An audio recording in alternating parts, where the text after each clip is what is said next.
네, 장성택 북한 국방위 부위원장의 처형을 계기로 남북 관계가 요동치고 있습니다. 이번 사건을 통해 김정은 체제의 불완전성이 드러났다는 분석이 있는 반면에 오히려 1인 지배 체제가 강화됐다는 해석도 나오고 있습니다. 네, 이번엔 국회 정보위 서상기 정보위원장과 이야기 나눠보겠습니다.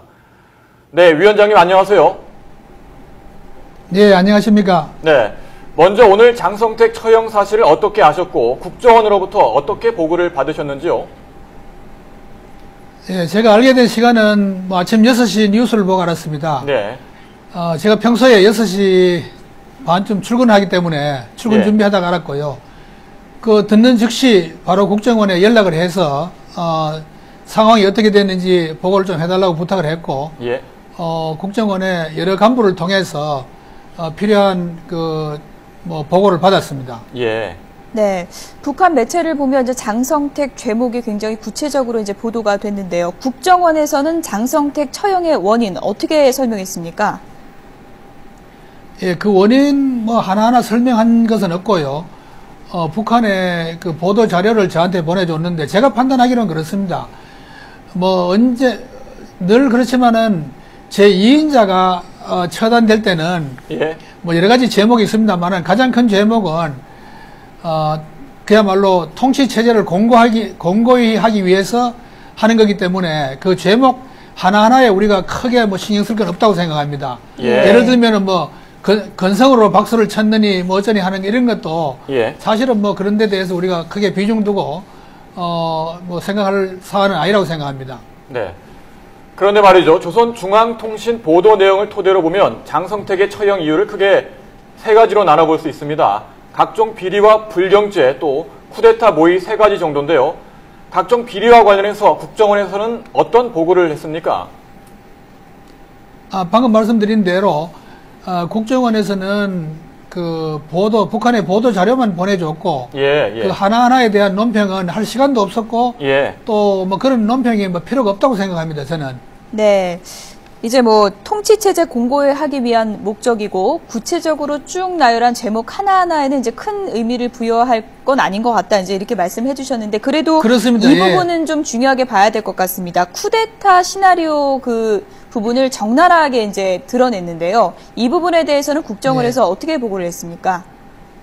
그러니까 국정원에서는 예. 그 하나하나에 대한 논평은 할 시간도 없었고, 예. 또 특별한 의미를 두지 않았습니다. 그러나 예를 들어서 그 쿠데타 음모에 관한 것도 예. 사실 확인을 해봐야 되겠지만은 예.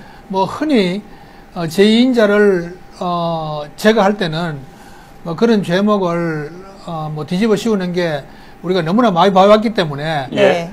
그 사실 여부는 좀 더 두고 확인을 해봐야 되겠습니다. 북한 내부의 쿠데타 관련 정황이나 이런 부분에 대해서는 얘기 들으신 게 따로 없으신 건가요?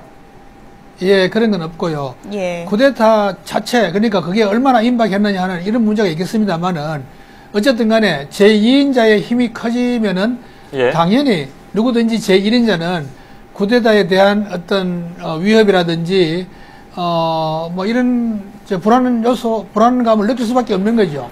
그런 측면에서 크게 보시면 되겠습니다. 그 사안 하나하나에 대한 것은 앞으로 밝혀지리라고 생각을 합니다만은 지금 이 시점에서는 큰 비중을 두고 있지 않습니다. 예. 네, 앞서 서 위원장께서 장성택의 처형 방법을 놓고 두 측근과 마찬가지로 기관총으로 총살을 당한 것 같다 이렇게 말씀하셨는데 국정원이 그렇게 파악을 하고 있다는 말씀이죠? 예, 국정원에서 지난번 그 업무 보고할 때 네. 측근 두 사람이 기관총으로 처형됐다고 확인해 줬습니다. 예. 그리고 오늘 이제 북한의 보도 자료를 보면은 예.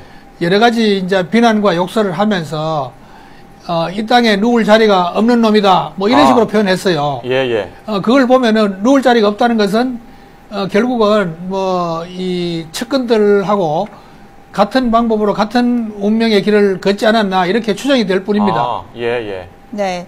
지난번 이제 국정원의 국회 정보위 보고를 보면은 지난해에 비해서 올해 공개 처형 건수가 부쩍 늘었다는 사실도 이제 공개가 됐는데요.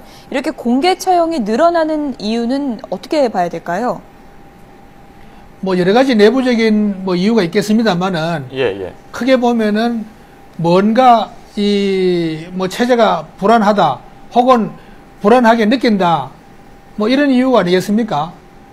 예. 그 이번 사태를 놓고 여러 가지 해석이 나오고 있지 않습니까? 오히려 김정은의 1인 지배 체제가 강화됐다는 의견도 있고 반면에 체제 불안정성이 가중될 것이다 이런 견해도 있습니다. 위원장님 어떤 생각을 갖고 계신지요? 예, 그거는 뭐 저는 양면성이 있다고 생각합니다. 예. 그렇게 뭐 1인 체제를 강화하기 위해서 철권 통치에 나섰을 때, 예.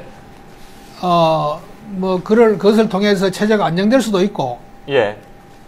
또 뭐 새로운 어떤 그 불안 요인이 생겨날 수도 있고, 단기적으로는 양쪽 가능성이 다 있다고 생각합니다만은 길게 보면은 결국은 예. 그런 철권 통치나 1인 체제가 오래 갈 수 없다는 것은 뭐 역사가 증명하고 있기 때문에 뭐 그런 차원에서 보면은 예. 뭐 길게는 체제 불안 쪽으로 가고 있다 이렇게 볼 수밖에 없습니다. 네. 지금 뭐 당장은 양면성이 있다고 하셨는데요. 북한이 이제 내부 불안을 밖으로 돌리기 위해서 대남 도발을 감행할 가능성이 높아지고 있다. 이런 분석도 많이 나오고 있는 상황인 것 같습니다. 이렇다면 우리 정부가 앞으로 어떻게 대응해야 될지도 끝으로 좀 정리를 해주시죠. 예, 그 점이 가장 우리가 관심을 가지고 걱정을 하고 대비를 해야 될 부분입니다. 뭐 왜 총살이 됐느냐, 왜 이렇게 갑자기 처단했느냐 하는 문제는 그거는 그렇게 중요한 일은 아니고 이미 사안이 끝났기 때문에 그래서 내부 단속을 하기 위해서 뭐 쉽게 말해서 어떤 돌발 상황을 만들어낼 가능성은 얼마든지 있기 때문에 범국가적으로 군은 군대로, 정보기관은 정보기관대로, 뭐 언론대로 여기에 대해서는 아주 확실하게 대응을 하고 예. 돌발 사태가 발생하지 않도록 만반의 준비를 갖춰야 된다고 생각합니다. 예. 말씀하신 대로 여러 가지가 아직 불안정하고 안개 속이기 때문에 정부는 물론 정치권도 이번 사태를 예의주시해야 될 것 같습니다. 네, 국회 정보위 서상미 그렇습니다. 정보위원장이었습니다. 오늘 인터뷰 감사합니다. 예, 감사합니다.